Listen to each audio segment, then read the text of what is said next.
हाय cancer, आपके लिए मैं फेब्रुअरी की गाइडेंस लेके आई हूँ एज अ डिवाइन मैसेज।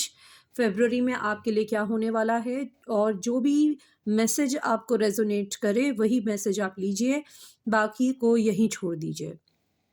और मैं आपको ये भी बता दूं, ये जो भी रीडिंग्स हैं आपके सन साइन मून साइन दोनों पे बेस्ड हैं। तो जिस भी राशि को आप फॉलो करते हैं उसके आधार पे आप रीडिंग्स को देख सकते हैं। तो चलिए आइए देखते हैं। पहला कार्ड आया है आपका ट्रैप्ड इन फियर। ठीक है, ट्रैप्ड इन फियर का कार्ड आया है 8 नंबर।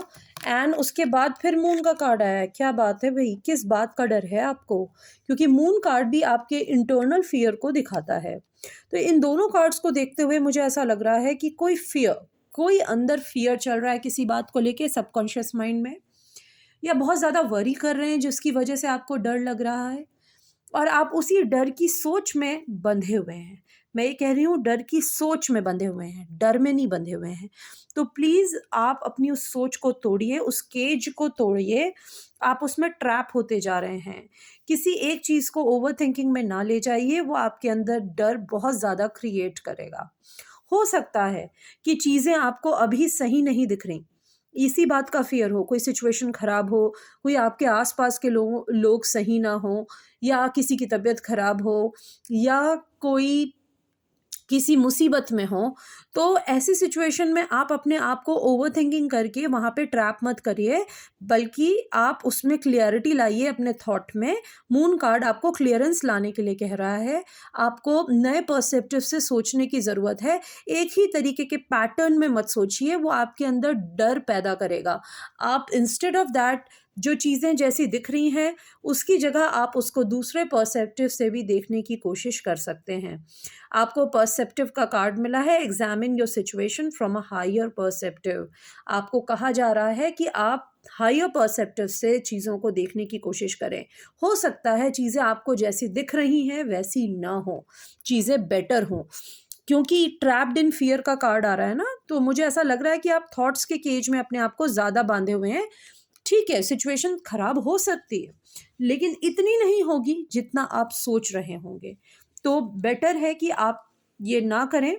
और फ़रवरी में आपको यही गाइडेंस मिल रही हैं कि अपने किसी भी फ़ियर से बाहर निकलिए, चाहे वो डिसीज़न लेने का फ़ियर हो, चाहे हेल्थ का फ़ियर हो, चाहे प्रोफ़ेशन का फ़ियर हो, चाहे लव लाइफ़ का फ़ियर हो। बेटर ये है कि उसमें क्लैरिटी लाइए और अपनी इंट्यूशन से काम करिए।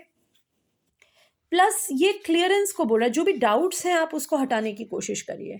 रिलेशनशिप में भी अगर किसी के साथ आपको डाउटफुल लग रहा है तो आप उसको उस मैटर को क्लियर करने की कोशिश करिए। उसको दूसरे पर्सपेक्टिव से भी आप देख सकते हैं। ज़रूरी नहीं है कि चीज़ें वैसी हों जैसी शो हो रही हैं, या अच्छी दिख रही हैं तो हो सकता है कहीं बुरी ना हो। पर क्योंकि यहाँ फ़ियर का कार्ड है, इसलिए मैं कह सकती हूँ कि आप अपने माइंड में किसी बात को लेकर के बहुत ज़्यादा वरिड हैं। देन आपको सर्विस का कार्ड मिला है। Service is such a beautiful card. You can see the energy of this card. It says service with an open heart is a की टू सेटिस्फैक्शन। अगर आप किसी के लिए केयर कर रहे हैं, अगर किसी के बुरे वक्त में आप साथ दे रहे हैं, या किसी की हेल्थ खराब है उसके लिए आप प्रति करुणा भाव रख रहे हैं, उसके लिए बहुत कुछ कर रहे हैं, तो इतना याद रखिए, आप जो भी करें ओपन हार्ट से करें। मून एनर्जी इसी चीज़ को कह रही है कि क्लैरिटी से करें, ओपन हार्ट से करें। क्योंकि मून के बाद क्या होता है? सन होता है। और मून की किससे चमकता है? सन की रोशनी से चमकता है।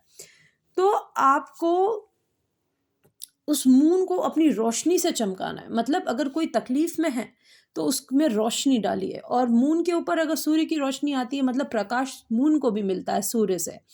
तो कहने का मतलब, अगर आपका जो भी डर है उस प्रकाश से अलग दूर हो जाएगा।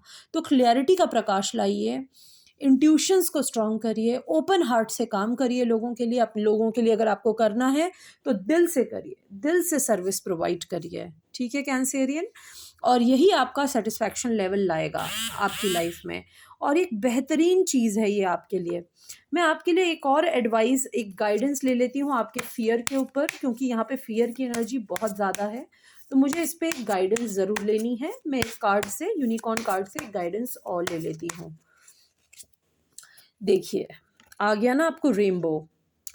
There is a rainbow beyond the clouds. आपको अभी चीज़ें क्लियर नहीं दिख रही। क्लाउड्स क्या होता है? क्लियर नहीं दिखता ना, क्लियर नहीं दिखता उसके आसपास, लेकिन उसके पीछे क्या है? रेनबो है and it is going to be visible to you. अगर आप अपने डाउट्स क्लियर कर लें, अपने फियर से बाहर निकलिए। साफ कह रहे हैं, जितना ज़्यादा आप डर रहे हैं उतना नहीं है। लोगों से ओपन हार्टेडली मिलिए, अपने आप को ज़्यादा कन्फाइंड मत करिए और चीज़ों को दूसरे नज़रिए से देखने की कोशिश भी करिए। Thank you so much.